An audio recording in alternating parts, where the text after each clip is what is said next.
So our second session playing Chrono Cross, I'll say the things I really liked. I like the way that they're unfolding the story. I love the way that it felt like a mystery of you're in a place and then you think it's a dream and then you think you got hit by a wave and then there was like magic around you. So everybody seems to think that you died and that now it's 10 years later so you go from being 7 to 17 and nobody remembers you or recognizes you, and even the people that you knew have totally forgotten about you for some reason. So I wonder if there'll be more of a mystery being answered to that later on, if there's sort of like a reason why. I don't know. Did they just sort of assume that you had left? What was the blue light around you? Was that something protecting you or like putting you into stasis? Did the gods of time save you and move you ahead 10 years so that you could meet Guile and, I don't know, do something important? I don't know. The combat so far is not like super exciting, but we haven't really had a big challenge yet. So it kind of feels a bit tedious. Like a lot of JRPGs that are where the classic turn base is really good for boss battles. These sort of mundane mob battles can be really they can just be kind of boring. They're not much of a challenge, so it's just a matter of time of like hammering the button. It also seems to take a lot of attacks to get things done. There's not like a steal feature. We haven't really uncovered a lot of great loot from killing the enemies, so that's not super interesting. And sometimes when you get to an area, there's only about one or two enemy types. Usually about two enemy types. But I am thinking that this kind of battle system will be better when you fight bosses because they're going to have a chance to kill you. It's going to be a lot more challenging.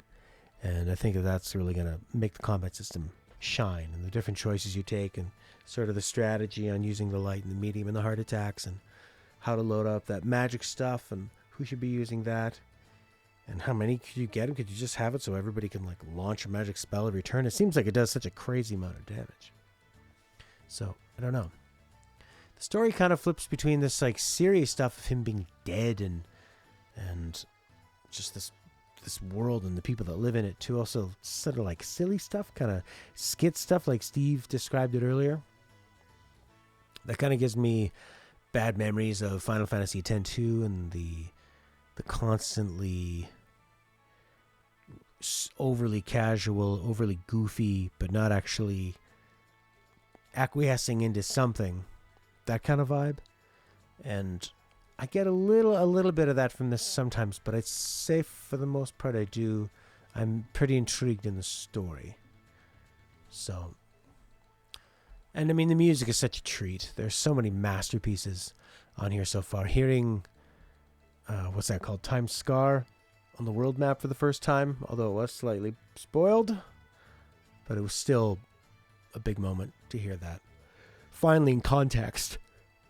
And I'm a sucker for preemptive backgrounds, and the polygons are a bit like overly wavy and kind of blurry. They were probably trying to stick in a ton of detail, because if you think about Final Fantasy VII, they had very little detail. I mean, the faces look like Lego faces. They look like a blank slate with, eyes and like a big mouth drawn on, which means you can see it. It's almost like a vector drawing. Whereas these, there's so much detail in the pixels and the polygons that it reminds you of that Final Fantasy VIII meme of talking the girl that says Skull's the best looking guy here, and then they zoom in and his face just looks like he dipped it in a bit of acid and then covered in spaghetti sauce. So I'm intrigued to see the rest of the story of this game and see some more worlds and just explore the tone of this game. I find the Final Fantasy games are a little more... They kind of spend more time being serious for the most part with little bits of levity. I definitely have a different feel.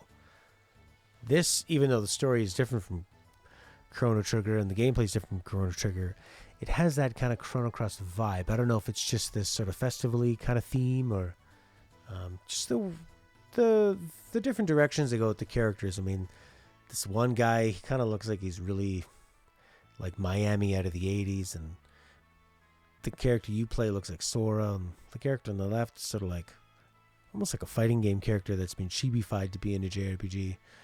And then you got this lady over there who looks sort of like there's that witch in like Cinderella or Sleeping Beauty.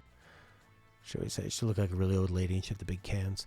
Anyway, on that note, I'll be playing more Chrono Cross, but I think tomorrow we'll come back with the Elden Ring, because I've been making a lot of progress in Elden Ring, and it feels pretty good. I feel like I never really get jammed up against a difficulty wall like I did before, so I'm enjoying Noob Souls. It's such a wonderful world to explore. Talk about ambience and just so much care being put into everything.